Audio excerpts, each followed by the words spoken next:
আছে, বিদায় দিতে পারে, তবে একটি শর্ত আছে। কি শর্ত মা? আবারও শর্ত? বলেন কি এই, শর্ত? এত বেশি কথা বলিস কেন বল? মা একবারে মেরে হাড়গোড় ভেঙে দেবো। মাগো শোনো লাকাই, বলুন মা। তুমি ওই নদীর ঘাটে যেতে পারো, হ্যাঁ মা। তবে ওই বেশি জলে নামতে পারবে না। ঠিক আছে ঠিক মা। আছে? আর তুমি মাছ পাও বা নাই পাও, তাতে আমার কিচ্ছু আসে যায় না। তুমি সেখান থেকে তাড়াতাড়ি ফিরে আসবে, কারণ মা তোমার পথ চেয়ে বসে থাকবে। ঠিক আছে মা। মনে থাকবে তো? হ্যাঁ মা, মনে থাকবে।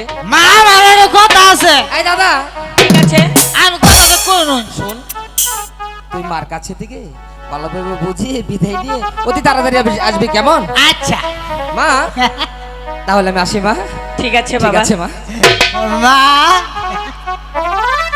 আমি একটা কথা কই। এই, সারাক্ষণ শুধু ছাগলের মতন মে মে। বাবা, আমি মা না ডাকলে না আমার নারী বুড়ি জানি কিভাবে উঠলে ওটা কই।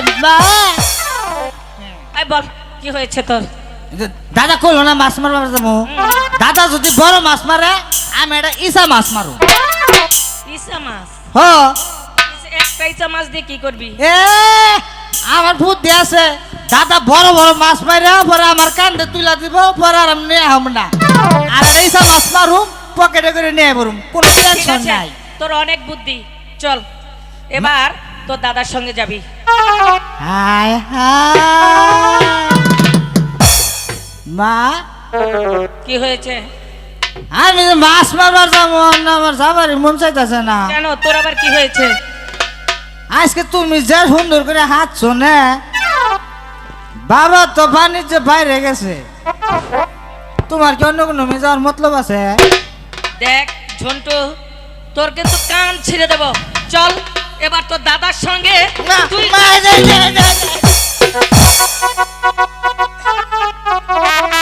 হ্যালো।